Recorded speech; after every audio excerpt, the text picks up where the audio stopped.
Hey everybody, Mike Shelby here. In case you've been living in the bathroom closet of a women's liberation anarchist bookstore, then you've probably already seen that hundreds of pro-Palestine activists have been arrested this week. There will undoubtedly be many more to come. On this week's video, I'm looking at what's going on with the far left today. But first, some background. Over the past 3 years, the far left has been on life support. Their sense of urgency has waned. There has been no huge motivation for widespread street-level demonstrations. You've had Stop Cop City, which was sustained, but very limited, mainly to the Atlanta area. And then you had Jane's Revenge, the firebombing of these pro-life facilities that lasted for a few weeks or so.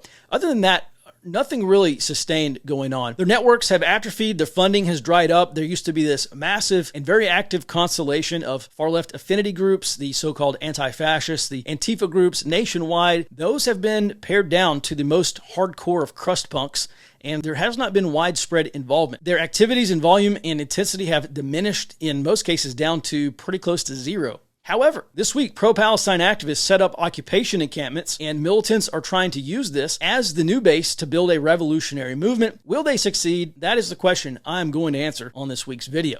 If you enjoy hearing my thoughts on the far left, radical and revolutionary movements, and most importantly, low-intensity conflict, then go ahead and hit that like and subscribe button, because these conditions are going to get much worse before they get better. Now, as I explained in reports and videos, over the past 2 weeks, this A15 day of action and these occupations are an attempt to jumpstart the far left revolutionary movement. These protests, ostensibly, and I'm sure many of the protesters are focused on Palestine, but this is actually part of a broader effort to rebuild the networks of militant activism that we saw in 2020. Now, one of the strongest and most concerning indicators of future activity right now is the reemergence of previously dormant far left social media accounts that were very active in 2020. This week, I'm seeing those old accounts beginning to post that 2020 era incendiary memes and training content. These posts have included illustrated guides to protest, riot, and black bloc tactics, police protest tactics, gas masks and respirators, how to construct barricades, and other 2020 era training guides and documents. One notable new guide, however,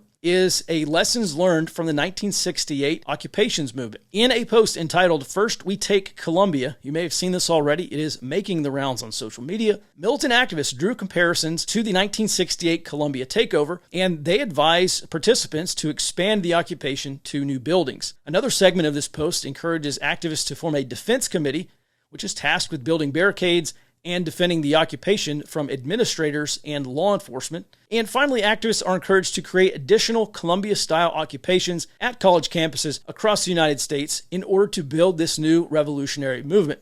And this has happened at dozens, 2 to 3 dozen college campuses already. Now, as far as where the far left is headed next, I want to focus specifically for now on this pro-Palestine movement. I remain very doubtful that organizers are going to build this Palestine issue into the kind of powerful and sustained social movement like we saw with Black Lives Matter in 2020. And there are several very good reasons why. Number one, too many Americans are ambivalent or have mixed views over the Israeli-Palestinian issue. A recent Pew Research poll, and if it's not specifically accurate, I believe it's generally accurate, that poll found that 16% of American adults sympathize with Palestine.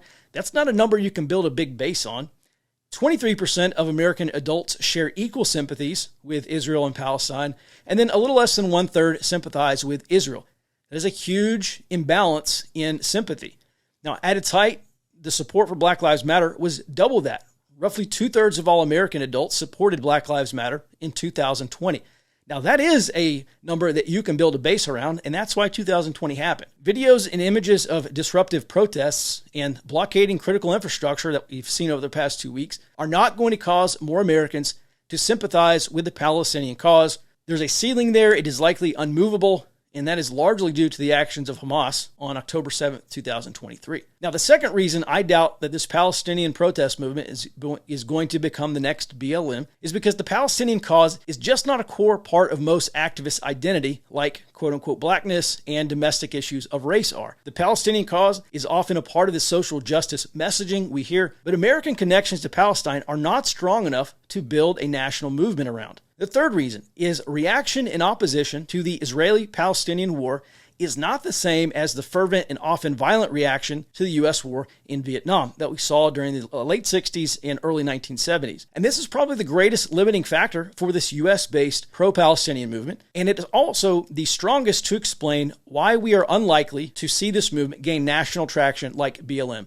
Most Americans just do not care. The fourth reason is that even though this is dominating the news cycle this week and may continue to dominate the news cycle in the weeks to come, these pro-Palestinian occupations remain a small fraction of the violent social movements that we saw in 2021. They don't come close. We're not seeing near the widespread and kind of virulent reaction that we saw in late May and June and into the summer and the rest of the year in 2020. Now, in addition to weaker U.S. ties to the Palestinian cause, we had a recession and pandemic lockdowns that put millions of activist-age Americans out of work. We don't have that so far this year.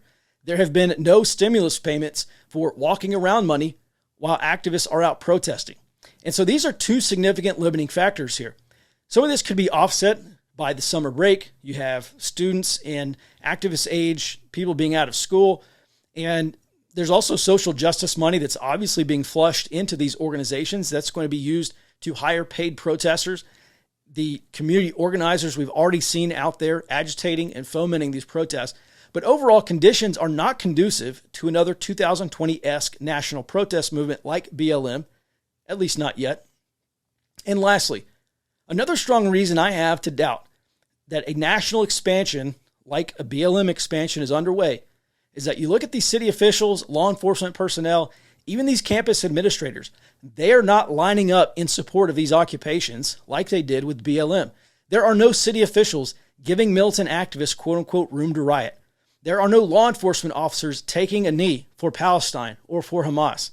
Several of these encampments have already been cleared. They were cleared within a day or two of the occupation. Hundreds of activists have been arrested this week. Schools have been closing down. Schools have been blocking access to their campuses.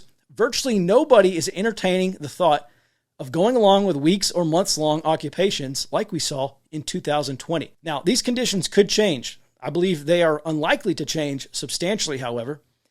I think the most likely course of action here is that this remains a disruptive but substantially smaller protest movement that does not gain the type of widespread traction outside of universities and other typical common protest locations like BLM did. The most dangerous course of action is that militant activists, perhaps aided by foreign governments, conduct violent attacks. And that could include bombings reminiscent of the late 1960s and early 1970s. Militant activists and terrorist groups were active in the United States. There's a really great book on this topic called Days of Rage. And it's written by a guy named Brian Burrow. And in this book, he cites FBI statistics that say in the first 18 months of 1971 and 1972, there were over 2,500 domestic bombings inside the United States conducted by the far left. Most of these people were never caught. The few who were arrested, most of them did not get even jail or prison time.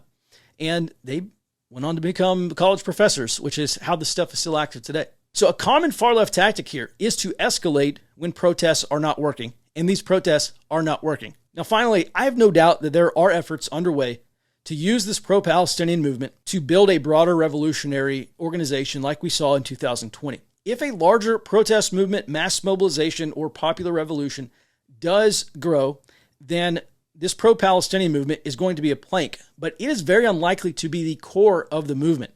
Now, I think, as I've said for the past couple of years now, we are going to see things heat up starting this summer. So this spring, they've already started to heat up. In July and August, we have the two major parties' national conventions. They're going to be protests, maybe riots there. I think that's going to be a good benchmark to really identify where the far left is, how they're developing. As I said in my last video, mass mobilization protests are not something that you cold start in November. So we're in this process of turning the temperature up. We're on the front edge of this, really just like 2 weeks into this, roughly. And so July and August, I think, are going to be very good indicators of what the rest of the campaign and into November and beyond are going to look like. If you want weekly updates, be sure to like this video, subscribe to my channel. I'll be back next week with another update. Thanks for watching. And until next time, be well and stay out front.